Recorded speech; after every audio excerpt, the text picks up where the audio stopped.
exciting final time, everyone. Oh, yeah. I guess without any further ado, it's my great pleasure to call upon the Prime Minister to defend the motion that stands in his name. Here.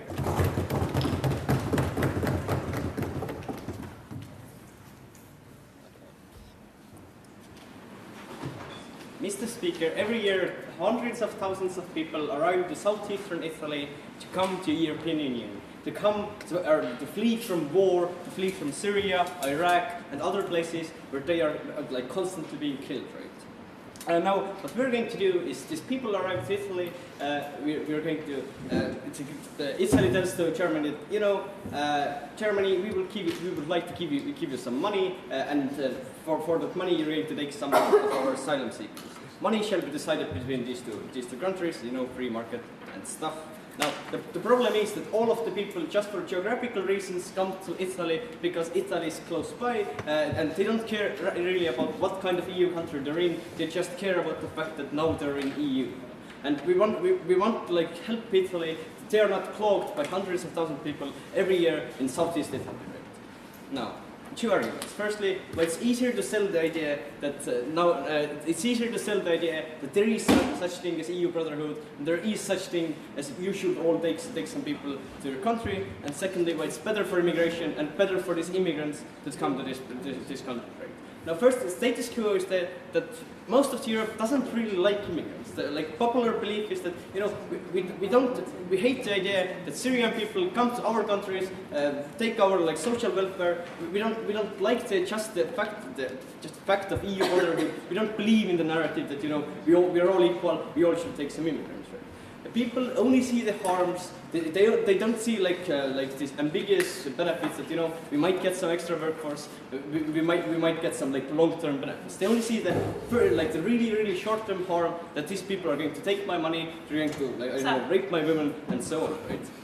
No, and you can't engage with these kinds of benefits because you can't see them, they're long-term and so on. But if you get tangible benefits that you can see really short-term, such as getting more money for your country, you're more likely to believe that, you know, there is such thing as EU brotherhood. You're more likely to buy into the fact that maybe we should take some people in just because you're pragmatic EU person who likes money.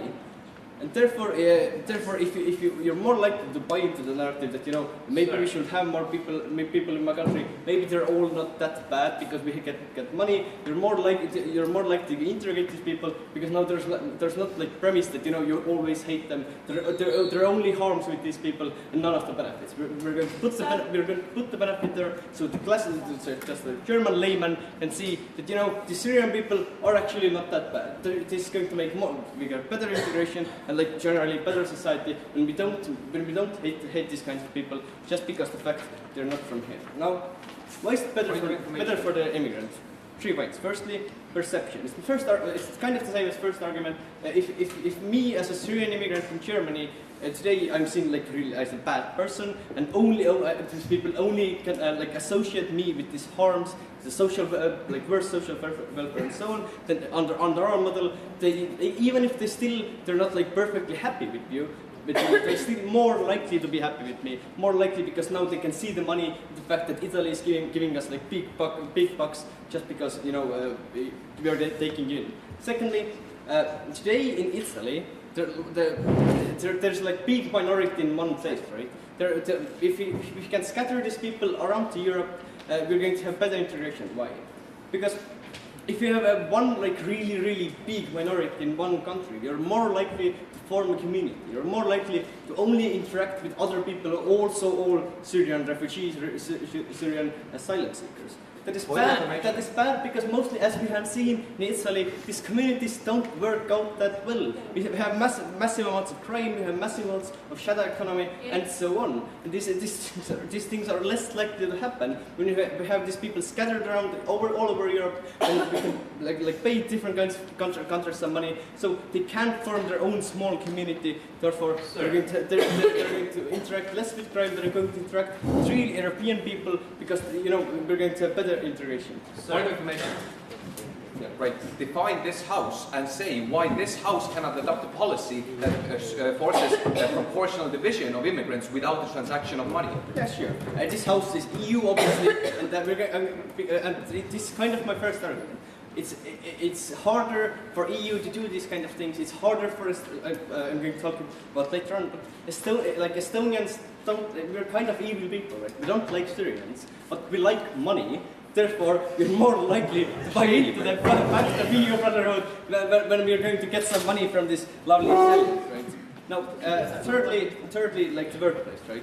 The first building block of decent immigration is the fact that these people have jobs and these people genuinely can interact in society. Italy can't just randomly summon 100 jobs just because they have lots of asylum seekers. Estonia, for example, would like some new hands to help our build walls and other stuff that Estonian might do. Why is it not why we can't do these things without money? Because it's the same thing. Estonians, we don't like the fact of immigration, but we like the fact of money. Therefore, we're more likely to buy into the fact that maybe we should have some more people. So refugees are a very small minority among all immigrants. Just paying for them is not going to change any kind of perception over immigrants that anyone will have because there's maybe 10 of them in your country. Firstly, it's not that small because we can see wars in Syria and Iraq. There's massive amounts of people coming into Southeast Asia, and even if we can't change the whole immigration system, we can it's still a place to start. It's still the first building block. If, for example, because if we can get some people integrated into our radical right-wing Estonia, then we're going to. It's more likely that the next policy, if we're going to, for example, the same policy for all immigrants, it's more likely that we buy into that, because we have example where we have one small amount of people coming to Estonia and working for us, and if the next policy, if you're not going to have 100 people but 50,000 people, then you're more likely to say that it's okay, because we have that small example that says immigration isn't that bad, that these people are not that bad, because firstly we get money for that, and secondly most likely it's going to be a pleasant experience because they're not going to able to form these communities where there's shadow economic crime, and they're going to decently interact and integrate into Latvian, Estonian, Lithuanian, or whatever society. And for all these reasons, we vote for opening government. We thank the Prime Minister for his final remarks. And it's our great pleasure to call upon the Leader of Opposition to open the case from opposition side. Here.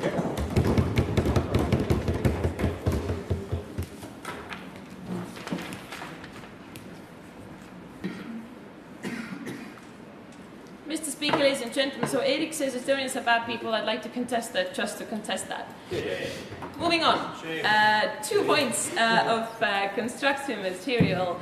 Before that, 2 rebuttal points. But before that, we support a system in which the European Union as a collective would decide to divide migrants proportionally according to the states and according to how many people they can take. We think that with that thing, we could solve all of the issues of the 7 minutes of Erik's speech, but just to clarify, let's look at a few of them. He says people have more incentive to understand those people. Rūta said that we have quite little amount of refugees in many places. We think that's true. Furthermore, money is not really the thing that's going to make me understand that these people are nice. The thing that's going to make me understand that is if these people are nice. We think that, under whether the money scenario that they support or the comparison, the divisions part that we support, we still need to have great integration policies. We think that on the comparison, they don't win anything with their model. Secondly, they tell us that there are all of these bad things that you get when people are cloaked into one place. To prove that, to show that argumentation, they need to prove that with their model, somehow they're going to divide that, or the money is incentive enough to do that. We think that in some circumstances, we don't really think that, Italy or Greece are willing to pay for a tremendous amount of money for all European countries so that they would take in those people. We think that hence, they cannot actually prove that amount or that measure that they want to, that they need to in order to have that assumption of the argumentation. Secondly, we think that you get the same thing of people being in different places if you have the division of those people. We think that EU should collectively decide to do that. It's a good idea, let's do it. 2 points of constructive material. A, why we should proportionally divide and why we think that the collecting money for those migrants or for those refugees actually like increases the argumentation why division is a better idea. Secondly, why this mechanism will not allow will disincentivize people to take in free refugees, which we think is problematic, even if you don't do the policy that we would like to make you understand to do. Firstly, let's look at the proportional division. Now, Erik already gives us a great analysis as to why it's a pretty bad situation if you have countries which have a lot of migrants, a lot of refugees in it, and we agree that this is a situation in, for example, Italy and Greece at the moment. We think that it's much more efficient if you have those people divided in a place. We think that we get that much more easily if you are obliged to do that. Now, more importantly, we think that there are two very clear moral and obligationary analysis lines as to why it's a better idea.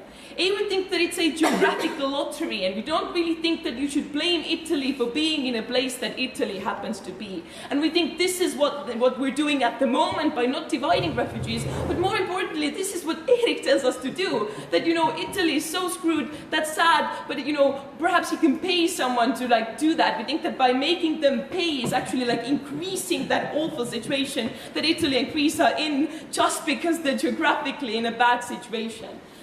Secondly, they say that, the second analysis in that argument is that we think that those countries that at the moment are not geographically obliged to take in those migrants simply because those migrants don't settle into these regions are probably the countries that are more to be blamed for the instability in those regions. We think that France is much more to be blamed for the instability in Libya than, for example, Greece or Italy. We think that if we want to look at the moral justification as to who should take in these migrants, then we think that France is a much better idea than the place that they're currently settling into just because they're settling into that. We think it's awful, and we hope that Karl does not say that it's a good idea. Furthermore, we think that the same thing applies to the fertilizer analysis. We're making it worse by telling that, okay, you are in a bad situation, to get out of that, you need to pay, which means that we tell them, we're not going to alleviate your position, but we're saying that, yes, you have to stick with that, and, you can, pay other countries, but I think that's problematic. We think that, in the end, proportional division is a better alternative on the comparison to what Erik and they are claiming. Yes, Kätliin? But is it okay under your proportional division for different countries, for example, Germany, to pay Italy to take those refugees that proportionally should be theirs? We overall don't think that it's okay. We think that, we have a proportional division by those same ideas as to A, that it's more efficient if they're in the proportional place. You have more people divided, which means that you have better, efficiency ideas how to do that. And secondly, we also think that by moral justification or criteria, it's actually better if you have those people in the places that they proportionally should be, simply because the fact that it would be unfair if other countries would have to deal with that. Now, secondly, why this mechanism will not allow that, or why it's better. We think that if we look at the situation what we have in Italy right now, then Italy doesn't really want those people, yet they're somehow stuck with that. We think that, Italy doesn't really have an incentive to pay other countries if he could do either two of the alternative, which they're starting to do at the moment. A, they're collecting people who they're not registering. They're sending them out from the back door, and as they are already in Schengen, they go to whatever place they want to. I think that's problematic because we have A, no possibility to actually track these people, and B, because it has already been used as a terrorist way of integrating into the European Union. We think that by forcing Greece and Italy to take more and not using an alternative, for example, proportional division, we're enhancing that situation in which Greece doesn't really have a motivation to pay other countries when it can do that. Secondly, what they're doing is that they're letting these people drown, which we also think is a sad scenario, which we should not support, and which we think that if you look at, for example, Italy at the moment, then it's much more cheaper for them to not pay a tremendous amount of money to get the clock system out of the way, versus, in the end, just let them down as they're trying to do at the moment. We think that's awful.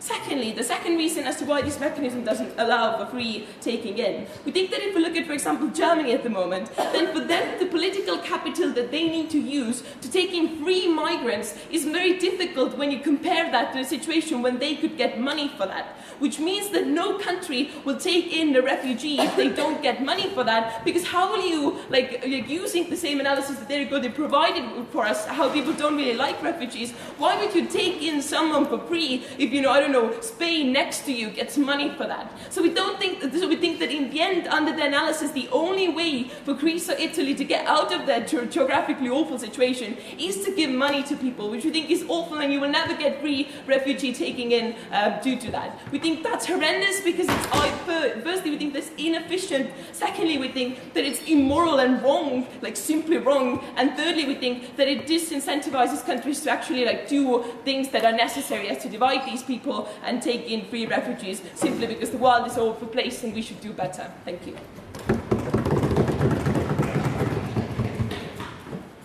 We thank the Leader of Opposition for a final remarks. It's now a great pleasure to call upon the Deputy Prime Minister to extend the case from government side. Hear, hear.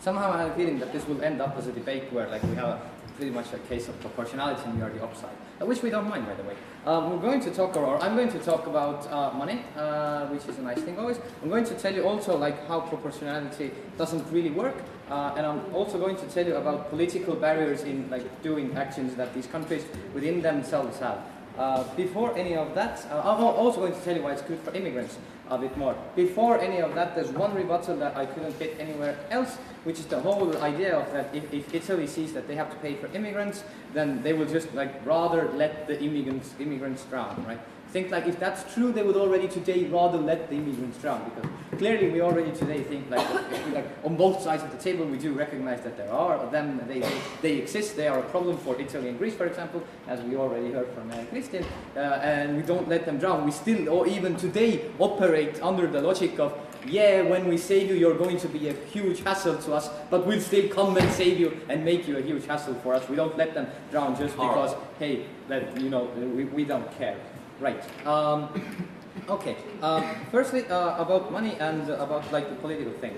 What we say is that we currently have huge political barriers. You know, if you want to do something with immigrants, regardless of whatever that is it like your workplaces or bringing them in or whatever, right? And we say that what happens now is that under this model we lower the entry barrier for like the local politicians. It's much easier for the local politicians to say like we need immigrants. Like already today we have local politicians who, for example, in Estonia say that apparently we need to get around 50,000 immigrants by 2025 if we want our economy to start like working properly. The problem is that what the average person sees and hears is we need 50,000 immigrants that will come and take away your social security money, because turns out that like ordinary people aren't that good in like understanding long-term governmental policies, right? So we say that now, when we now say that, look, these people are not going to take their social welfare money away. These people are like people who A, bring money with them, and B, this is something that will later like clash with the proportionality thing. Also, like these aren't people that are just sent to us by a quota, but these are like the number of people that we have decided that we really need to get, right? That is like our own government's decision, and it's like it's more likely that the people are going to like accept these immigrants in their country. It's more likely that these immigrants, when we do like get the number that we need to get them, not the number that like proportionality is distributed to us. It's more likely that because it's the number that we want and we need, these are also the people we are going to be able to provide workplaces and all of these things that you need for these people to integrate. Meaning that when we get to pick in a sec, when we get to pick, then it's more likely than that we, our own people will accept it. Yes, but like a country like Italy or Greece at this point really doesn't have enough resources to sell enough immigrants to stop the strain that refugees have on their economy. So they would still be stuck with a huge number of people and not able to pay Germany to take enough. Okay. I'm absolutely like willing to agree with that. It might not like alleviate all of Italy's problems. I think this is like a quite cool intro into my own case about why proportionality doesn't work and why under their model they like in the name or in the sake of saving Italy, they're willing to screw over everybody else, right? Okay, so firstly, like the idea about like the historical thing, like how we created colonialism, and then the reason why not Germany, the reason why Africa is in such a bad state is something that we did. Like, yes, Africa is in a bad state because of the things that Estonia, Latvia, Poland, Sweden, Finland, Lithuania, Denmark, Croatia, Hungary, and many other countries who have never like occupied anybody or colonized everybody have done. Like, we do not have that moral burden towards them because it wasn't us who created the problems in Africa. It were some European countries, but the problem, like the philosophical problem with the proportionality system is that you inherently you punish everybody for the fact of you are in the EU, you are a European, you are a white man, you should like feel the white man's shame or blame or guilt, even though regardless the fact that you never did anything, right? So we think it's unfair for those countries, and you're like screwing over a lot more countries and you're screwing over a lot more people in their case than in our case, where it might be like not perfect, like I don't know, unicorn land for Italy. Right. Secondly, what happens under their proportionality model is that like their proportionality model is a very clear top-down EU regulation. This is a place where the EU says like, aha, there are immigrants, you don't like immigrants, we know you don't like immigrants because you haven't been really taking them on board, like you don't really want them. We will now tell you that you must take immigrants on board. We tell you from top down that this is what you have to do. This is something that will be, again, by the people be perceived as something that is forced upon us by the Brussels. This is something that we already like had huge problems in. We have like political parties like UKIP in the UK, we have Jobbik, we have like Netherlands and Erik Wilders and his party, the Estonian EKRE, the Finnish, Finland National People, whatever it's called, party, Aido Suomalaiset, I believe they are called. No, thank you. Right, and we say that we already have like this huge negative sentiment towards immigrants, like, and now when like these are sent to us, these immigrants are sent to us from Brussels, like the bargaining chip or like the political voice of these parties will become even stronger. In a sec, Kaspar. These will become even more stronger, which means that there will be again more hatred towards EU in general, more hatred between like lesser belief in the idea of a common European brotherhood, and more hatred towards immigrants. It's much more harder for them to again like get back to Estonian society or any other society because it's bad. Go. Right. Immigrants, exactly. These parties hate immigrants. Now, if you only want to charge for refugees, they're going to hate all immigrants that these countries can charge for, but still pollute their states and so on and so forth. So you create this anti-immigration sentiment because they can't be charged, but humans are a commodity because refugees are.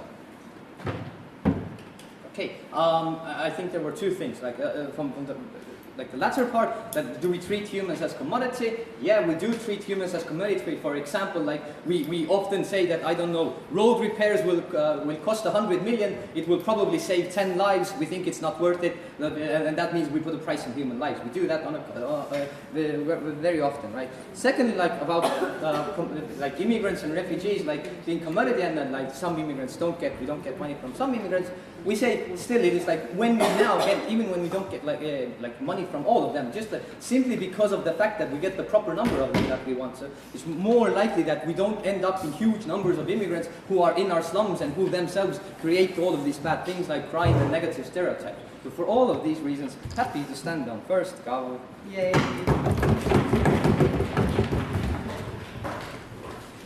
We thank the Deputy Prime Minister for his final remarks. Now I give a pleasure to call upon the Deputy Leader of Opposition to close down the first half of the debate. Here.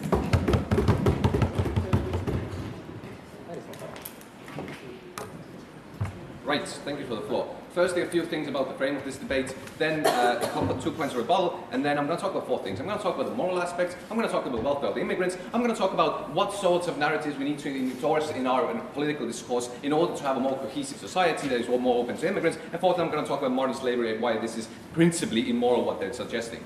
Right, framing. We're going to be away from the second element saying that, well, can Germany pay Greece in order to take in immigrants? That is absurd. A, because the motion always says that, you know, if I reach Greece, can Greece pay Germany to take me in? And even if that's not the interpretation of the motion, we think the paying part is not necessary. If Germany would say, you know, give me your immigrants, I think Greece would say yes. So that's completely irrelevant. Moreover, what we say, since they define this house as the EU, we say we are in charge of EU regulations, and we can say that we have a proportional spread of these these immigrants. And we acknowledge that the clash comes in of how these immigrants will be treated, what will be the sentiment of the people on ground who now are faced with these refugees, right? Whether it's better if they get money for them, or if it's better if we endorse other views, which I will analyze in my own speech. Points of rebuttal, right?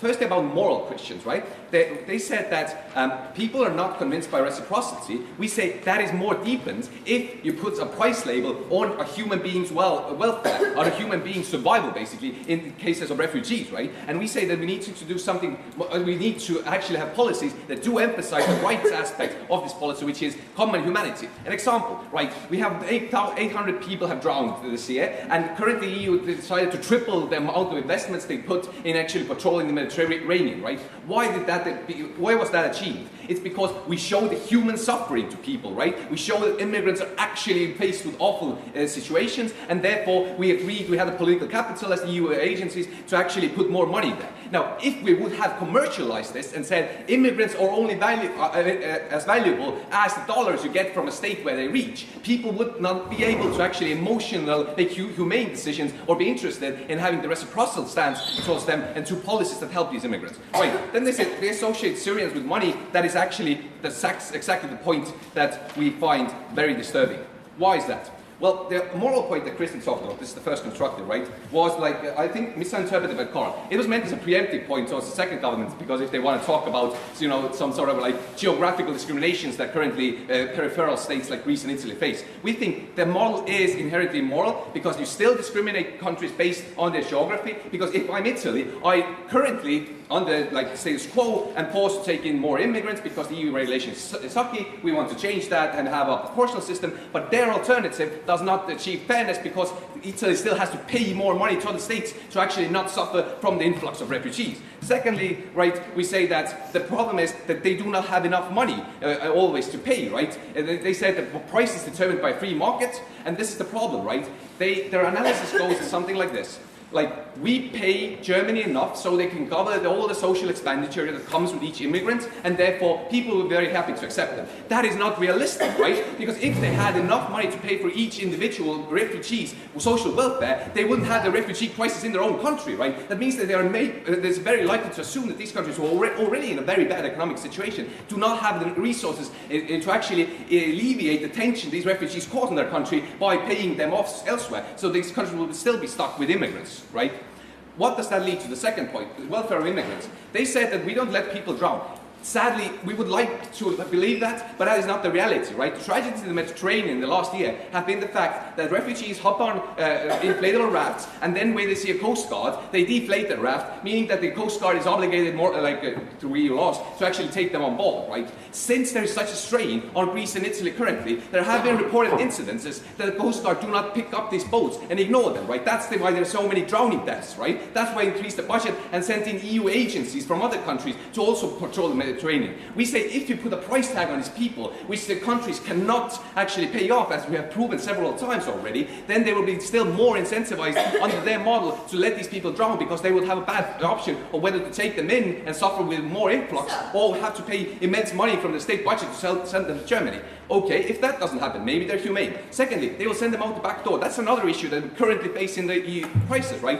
Italy takes immigrants in, but it just doesn't register them and lets them out in the back door, right? Because they cannot actually deal with all of them. So meaning that you still, since you put a price tag on them, you'll still incentivize that sort of behavior in the peripheral states. So that is still bad. Thirdly, we say that if you actually allow the selling of people, that will tear families apart, right? Refugees usually travel with their family. If you come from a place that has war and famine, you take your family away from there, right? But now, if you are a commodity, a state can actually delegate, and Greece has a fixed budget, I can say, yeah, these 2 children, I'll sell them off to Germany, right? Because I can do so, that alleviates my crisis, but the mother and father stay home, back there, because I don't have enough resources to actually pay for them as well. So that is a detrimental emotional harm to those families. Third point, sorry. How to gain more political capital. We say that you have to introduce a narrative that emphasizes the correct values in order to have more inclusive mentality towards refugees and immigrants as well. Right. What do? As they themselves say, they say now an immigrant equals the amount of money that comes with it, right? That's the problem. You can never have enough money to cater for all the individuals. We say the way to have political change and why our model would not cause some sort of ripple or very bad backlash in the EU is that you actually emphasize important things like humanity. These are people suffering from war and famine. We should take them in. If you put a price tag on them, it's much more difficult to create a political narrative that you should just do things for people. So if we talk about refugees already in the European Union, they will be very bad off because they will be discriminated against because they don't come with a biggie pack, right? And secondly, refugees also coming in will only be assessed based on how much money they gain. We think this is something that it also carries out and ripples off to immigrants in already those states because their plan only covers refugees. But as we heard, the refugees are a very small proportion of immigrants in the EU, meaning that the all anti-immigration parties they want to talk about will still have immense leverage and a bigger leverage under their model to actually discriminate against immigrants because they can always say, hey, we didn't get any money from them, right? They're no use to us. Their only use is the amount of money other states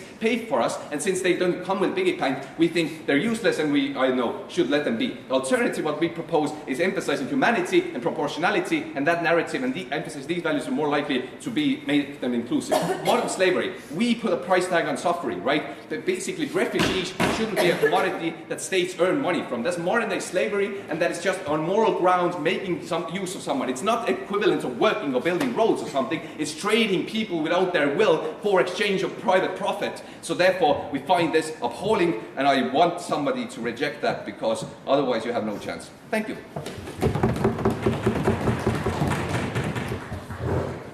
We thank the Deputy Leader of Opposition for his final remarks. It's now my great pleasure to call upon the Member of Government to open the second half of the debate here.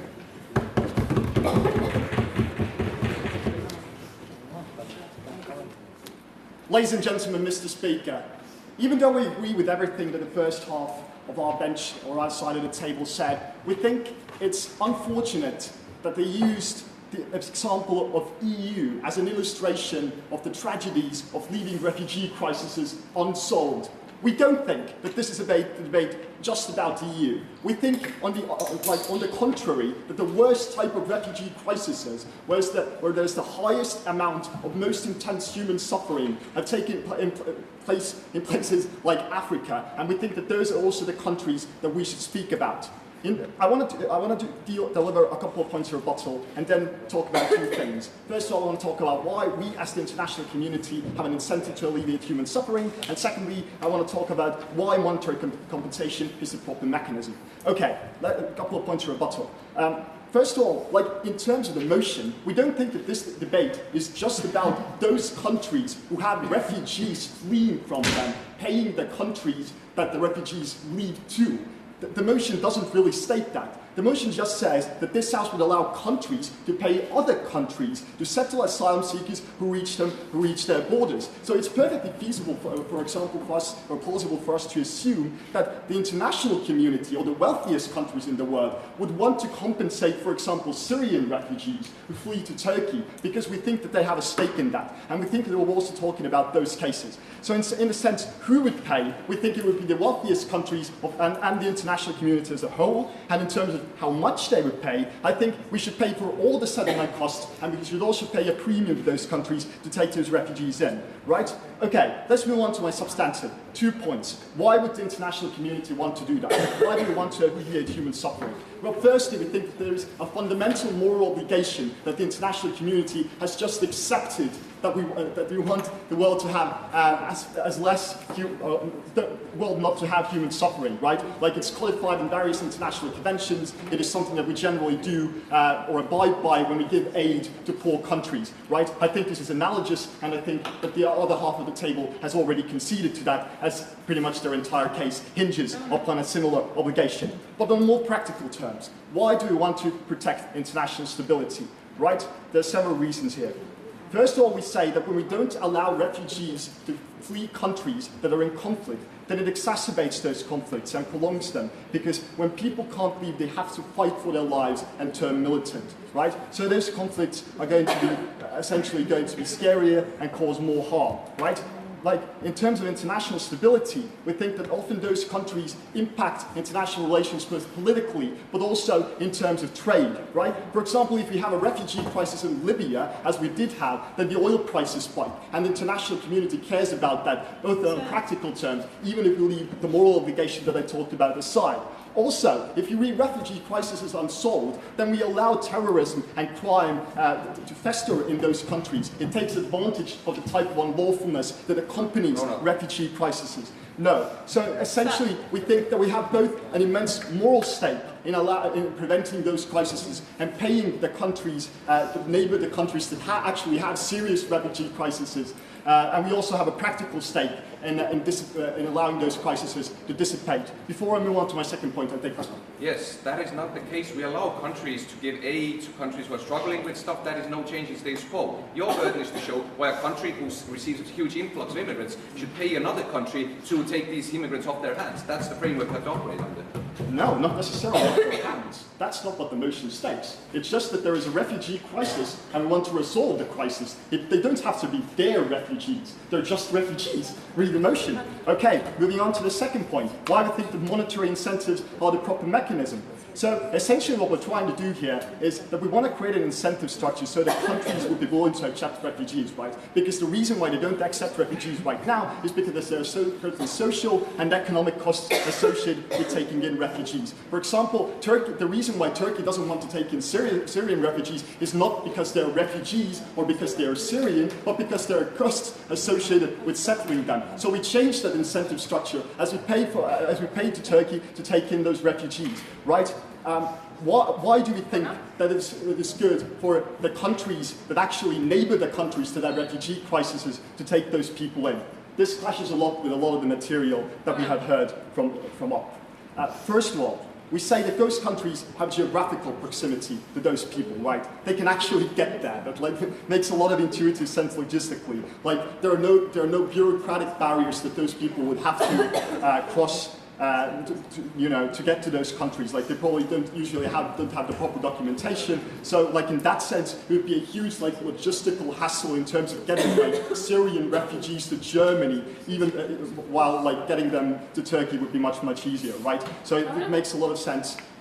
Like that, we are able to rescue more refugees essentially because a lot of more refugees are able to get to Turkey. So we alleviate more suffering. Like that's the benefit. But secondly, and more importantly, there's the point of cultural proximity.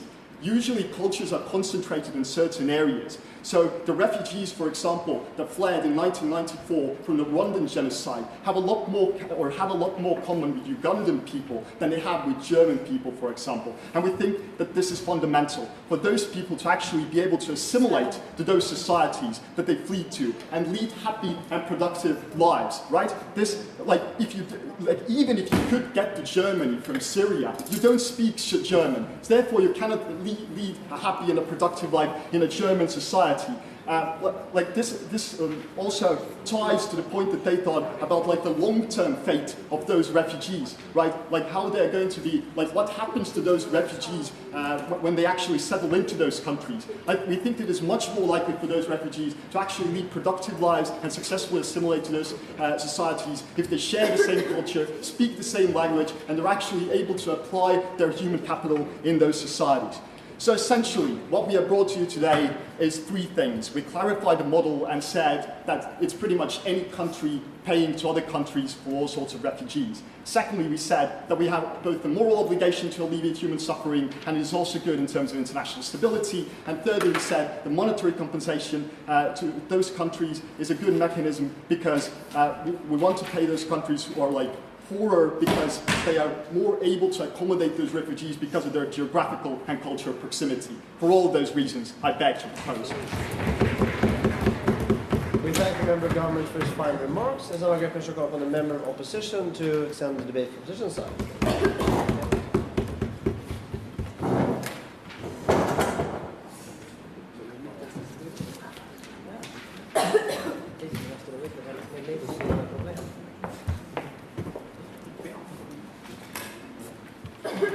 Yeah, very good.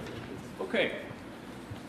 So, what we want to talk about today, in closing our position, It's more like the most likely mechanism of how this will work, the most likely impacts that this will have, the most likely wrong things that happen when you introduce a market mechanism into something that deals with people's lives. Before that, a point of rebuttal. We would like to thank the second government for coming out here and, besides making a pretty explicit knife, also telling us very compelling reasons why countries should accept refugees, why we should help people in conflicts. We think that that is an exceptionally great moral thing to believe in, and we thank them for giving it to this debate. We think that they may have delivered some relevant points, and we will clash on them later in our speech. So, our extension, why shouldn't we monetize people? They say money changes perception. We say that that has a small impact because there will be little money in it, literally. We think that the fact that the money comes in, though, is the problem. We think that it changes perception of people in a very bad way. When you look at, firstly, what happens in the countries that deal with these deals. So we think that the big thing is it lowers empathy that people have for any cause. We think that this is the commodification narrative that we get. The value of this person no longer comes from a refugee just being a person on its own, or like us all being human, or that we have a burden to help them because we are both human. It's not like white man's burden, as Karl tries to put it. We think you don't need to think about a person as a person anymore once you put a price tag on him. We think that this is wrong because this will lead to two things. It will lead to bad treatment of these people. It will lead to bad integration for these people. And I'll get to that just a bit later. So when it comes to refugees, we think that this is the comparative that matters in the debate. In which way will they have the best treatment? We think in their case they have much worse treatment than they would have in status quo, and much worse treatment than they have at our alternative, which is something we see as superior at status quo. Because at the moment there is no official obligation that countries kind of have to deal with these things perfectly. We think that while an EU mechanism to dealing it would be nice, we think a UN mechanism for dealing with this and allocating to countries would be perfect, because then we can have much better criteria for it. And we think people are not, refugees are generally not politically represented in any of these countries, on a country level. So what happens is when refugees reach the shore of Italy, Italy's only incentive, given that these people are not represented, given that there's no agency, is give them away at the cheapest price. Because, hey, we have a market competition for refugees. What happens then? We think that these people are given the worst possible conditions that can be afforded on this price, because they're not people anymore. I mean, we do put a price tag on them. We think that once they're not people and their price tags, they have to justify their price, because the government logic of coming out in this debate saying that countries will earn from this implies actual profit, meaning they will actually have to profit from these refugees being taken in your country. Otherwise, they're again a cost and a burden for people. So then none of their good things would ever work. What that means is bad allocation. Now, if we had an organization who deals with it what we want to think on our side and in closing opposition is how would that organization deal with it? We think that that organization would look at what matters best for refugees. That's why we put it in the case of the UN. We think that it's better than just putting it in the EU, while still not open for every country in the world. So these criteria would be, firstly, the state social security, and what kind of social security the state has. Are they equipped to deal with refugees in the first place? Do they have any facilities or know how to help them? We think that within the EU, it would be the case that they would be sent to Latvia or Estonia or Romania or Bulgaria, because we think that those countries would justify some sort of price tag. They would be in market the best, in best competition to accept them. It would be most likely that they might profit from them. We think that that is the abhorrent thing, that you don't actually follow the criteria of what's best for refugees. Secondly, we think that a cultural and proximity fit matters. What's the time to have that? No. So cultural proximity matters. We think it is much more likely that it would be hard, for instance, for a Muslim person to integrate in Latvia than it, for instance, would be if we just allocated him to France or any sort of region that still has people much more like them culturally. Well, we think at the same time it would be much harder for Rwandans, or Rwandans basically wouldn't want to integrate themselves into France or be sent to France, but now it's no longer their decision, given that they're a commodity that can be traded and bought. Furthermore, we think language comes into play. So if this is still a market mechanism, then like we have, you know, people coming from conflict coming to Italy, we don't send them to a place where they're likely to actually have like a life further on, like growing up in a country where they actually learn the language, like they would be forced to learn, let's say, Estonian. Like, from my personal perspective, Estonia is really hard to learn for like anyone from this region. Like, it is impossible to learn if you do come from Africa.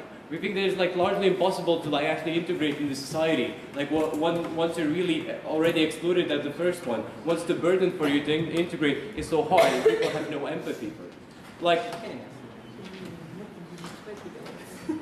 in a second. And we think that just paying does, like, just making this a market does none of these things. Look at none of these criteria undermines everything. We think that's why our alternative of having a UN organization that allocates things is so much better. Yes. Yeah. So under your model, we should already only provide expensive medicine to people who can earn it back on taxes, while in reality we give it to old people, meaning we don't do the calculation you tell us about. That is weird. Like, you can't really even expect that you give an example of a logic that works for our citizens of our country and place it on like the logic that works on citizens that are not represented in our country, that people don't care about, that politicians don't care about, that our country has no obligation to. We think that like once you say that these people are made to be made profit of, then countries are going to look at them exactly like that. Like, we think the impact that our side brings is firstly that the integration is much worse for these people. Just to like say it again, we think it's much less likely that these people will ever have a normal life in these countries because like they were allocated on a pre-random basis when it comes to their actual lives, experiences, culture, language, and fit. We think secondly, also they're much likely to receive shittier treatment, but like just because like the facilities we're going to be kept in are worse, they don't have, like countries will not be ready for them. Like, plus they will have to justify profits. Thirdly, empathy is necessary for any political capital to actually change the situations that come from their countries. We think that is not being solved because Italy no more has incentive to look at the famine or where people are coming from. More or less, they have incentive to put these people on trains, and that is abhorrent. Thank you.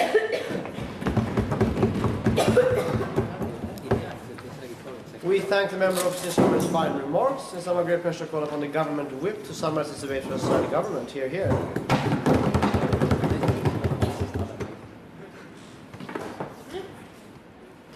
We simply think that the opening government had a narrow interpretation of this motion. We have not denied them. We have said it's okay if Italy pays Germany also, but we think that it is a larger problem and we should deal with it more efficiently, and we should deal with it in a little bit of a different way than the OG.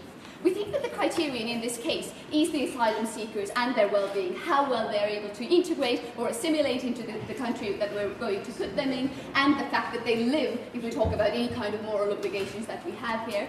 And we think that the opposition should have proved to us, also even if they wanted to bring this counter plan of dividing proportionally, how under this proportional division, it is also not okay for those countries who have a proportion assigned to them not sell this proportion to another country who's more capable to actually, deal with those people, but just doesn't have the resources on their own. They didn't do that. So we think that the opening opposition has already lost their case.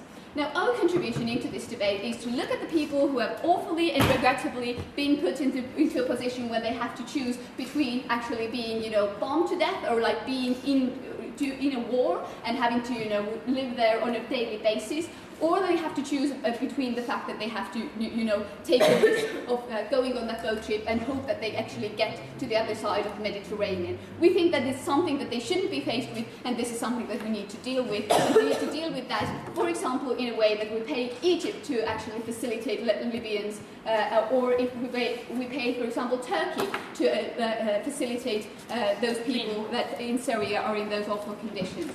I'm going to talk to you about two things. First of all, efficient management. Second of all, the refugee standpoint. But before that, one point of rebuttal, what we heard from the second opposition, they tell us our extension is the fact that we think the United Nations is a better actor to do this. We say the United Nations could also do this, and the EU could also do it, because we're talking about saving lives. We're talking an international moral obligation that we have taken upon us after all the atrocities that have happened in the history about the fact that we don't let innocent people die. And if it is United Nations, that's also good, but we think that if the United Nations doesn't act, then the EU should, I don't know, show the lead. No, thank you. First point of constructive or, summary. Efficient management. We think that the problem is that there are a lot of states where, refugees or asylum seekers don't fit in because of cultural reasons, because they're too far and they're too dangerous to get to if you're just simply an immigrant, an asylum seeker who doesn't have much to take with, who's barefoot and who doesn't know whether or not they can pay for that boat ride or not. A lot of countries who have the resources to actually help, and a lot of countries who don't have the resources but actually have the capacity or have the geographical advantage of being next to that state where there are a lot of people in need. And we think that this is a disbalance that we could efficiently actually solve with our current plan. No, thank you. We think that the problem is, and if they really do want to talk about crossing the border, the problem is that they themselves told us that in Italy there are a lot of refugees that are let out the back door and who arrive in Germany and registered there. Therefore they have crossed the German border, and therefore Germany has a right to pay other countries in order to facilitate those asylum seekers if it deems that culturally or ethnically those asylum seekers and its own population cannot get by, or there will be a lot of conflict, and therefore it would be better to send them to somewhere who have better capacities to deal with those. No, thank you. We want to talk about the fact that they told us that it is wrong that money is the initiative to take care of those people. We think that if we talk about saving lives, then if we need to provide a monetary incentive, that is better than leaving those people be, or continuing that what is going on the Mediterranean currently, how Italy is neglecting those people's human rights, etc. Before I move on to the second point, I take Kaspar. Yes, it is allowed for the United States to give Turkey money so they can better facilitate refugees. That is fine. But even if that would be the perverse interpretation of motion, the opening government already proved that higher density in one place is less cost efficient because of all the disease and crime, so meaning that they shouldn't do it even in that instance. But we think that there are a lot of different things that you can improve in the case of having a higher density in some cases. We think that there are different things we have to actually evaluate here. We have to evaluate the fact whether you can fit in, whether you know the language, whether you can actually establish a life, and we have to actually compare it to the fact whether or not there's a bit crowded, right? We think that the fact that you can actually establish, or that the ability to go back to your country when the horrific events are over, that you're closer by, is much more worthy than the fact that you're somewhere further away where you have no people you can relate to, where you're neglected, you're on your own in a very different cultural setting, and you don't know what to do with your life. Second point of constructive, or a summary as you wish. Refugee standpoint. This is the actor who we should be considering if we have a debate over how to deal with asylum seekers, right? They should be the criterion so that they would be better off. That they would be better off wherever they happen to, find asylum. We think, and Rauno provided you a lot of reasons that we didn't hear any rebuttal from the opposing side about why geographical proximity is something that is a very good enhancer of your survival chances, for example. That how geographical proximity is very good for the fact that you can go back to your home country, that you actually have similar cultural views with the people that you will now be dealing with, and how you can actually speak that country's language. We think that if we compare it to the EU liberal systems with a completely different culture where those people actually cannot establish a life, then we really have already proven to you how they are so much more well off. And now this moral obligation point that has been on both sides of the table, right? They tell us it's not okay to put a price tag on those refugees' lives. We tell you that it's better to have them alive with an abstract or, questionable price tag, because we think that this is simply money we give those countries in order to be motivated to have high standard, for example, refugee camps, and have a good program for facilitating those people that come from different countries. We don't think that we can actually attribute to that it's a price of a single person's life, and then we can somehow actually look at it in those terms.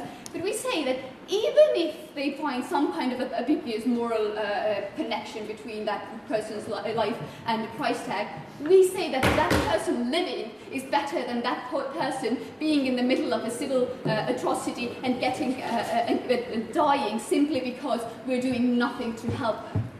Thank you.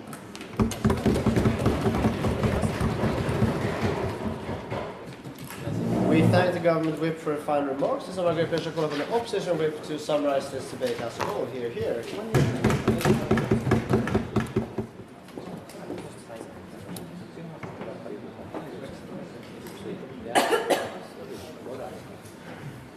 Thank you. The government whip completely misses the part of our extension where we explain to you how things like language and culture actually fit into this whole thing, and why specifically the market mechanism is so terrible at determining these, like where you should go under those terms. Because literally the only thing incentivizing people, like to send people to like specific countries, is the fact that it's cheap enough. Like it's the cheapest possible country I can send these people to, not that it actually like serves them the best. Okay, two clash points that I have in my speech. Firstly, the kind of allocation mechanism we're talking about. Secondly, integration and treatment, and how do we ensure that these people are well, like, taken care of. Before that, just one clarification. We don't particularly care about whether this is set in the EU or broader. Doesn't matter, right? So, the allocation mechanism. So, closing government tell us that we can, put people in the right places via payment. And as I already said, no. The market mechanism will allocate these people to the cheapest possible place. Because if you are Italy and you get all these people coming in, you don't want to pay a lot of money to another country just to take them.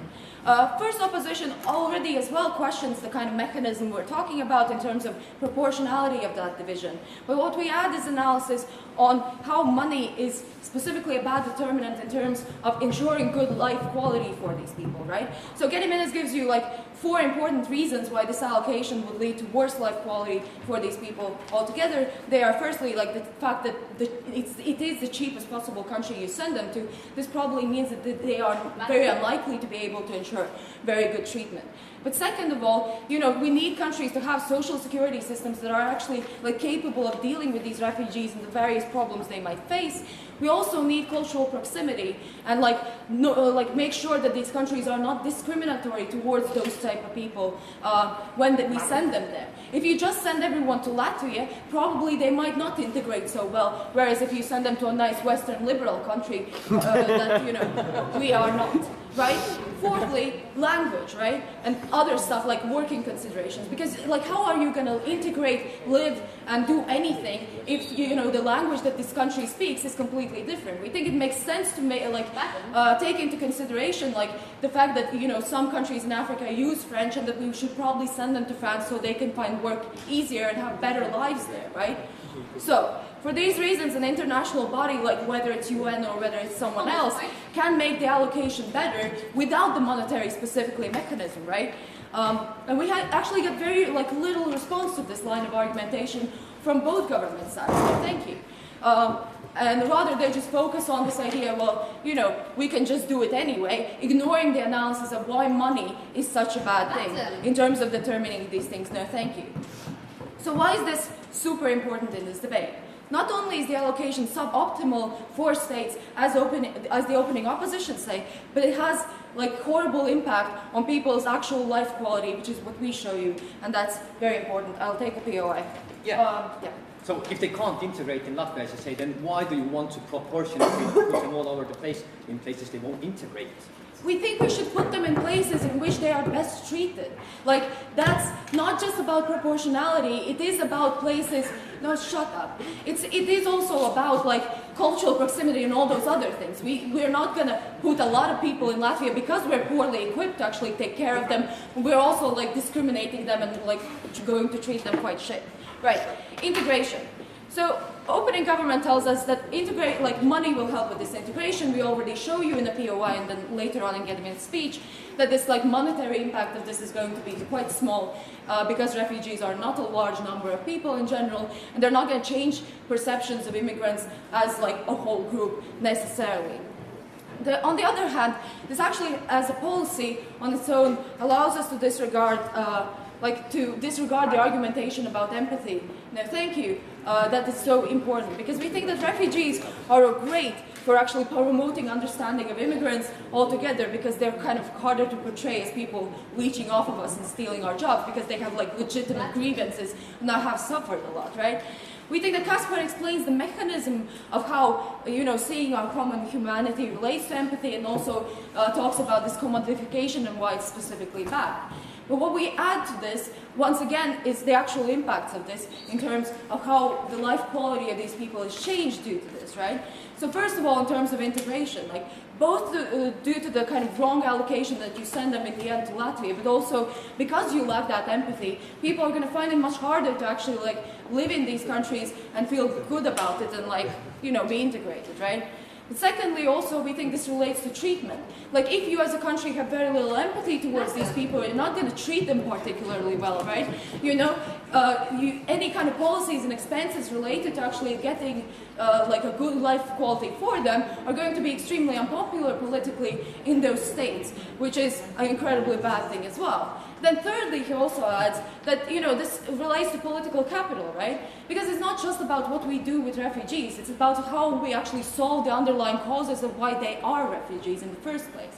The problem is that when you don't have empathy towards these people, it is so much less likely that you're actually going to care about solving the situation in Syria and Iraq. Rather, you're not going to push your country to actually deal with these issues or to donate money to feeding people when there's poverty and all that kind of stuff, right?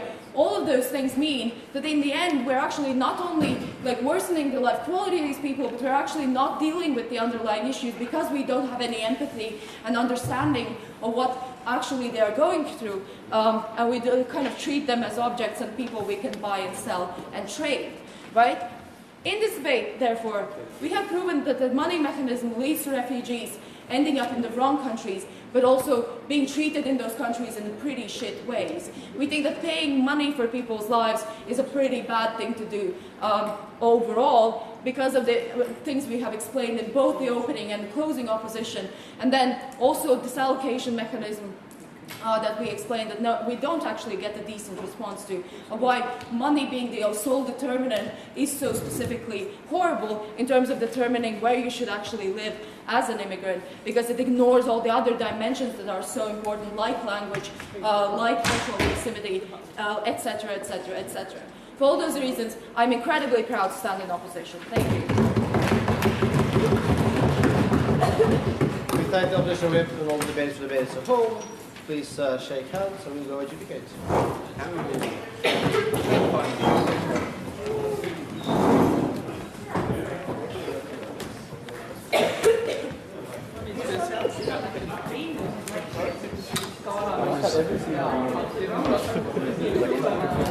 I was hoping this is Jaa,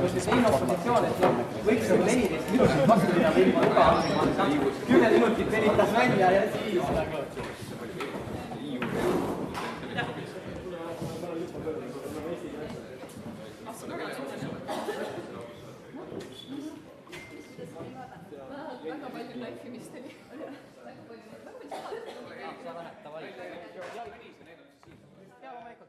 Läinud saada SMS.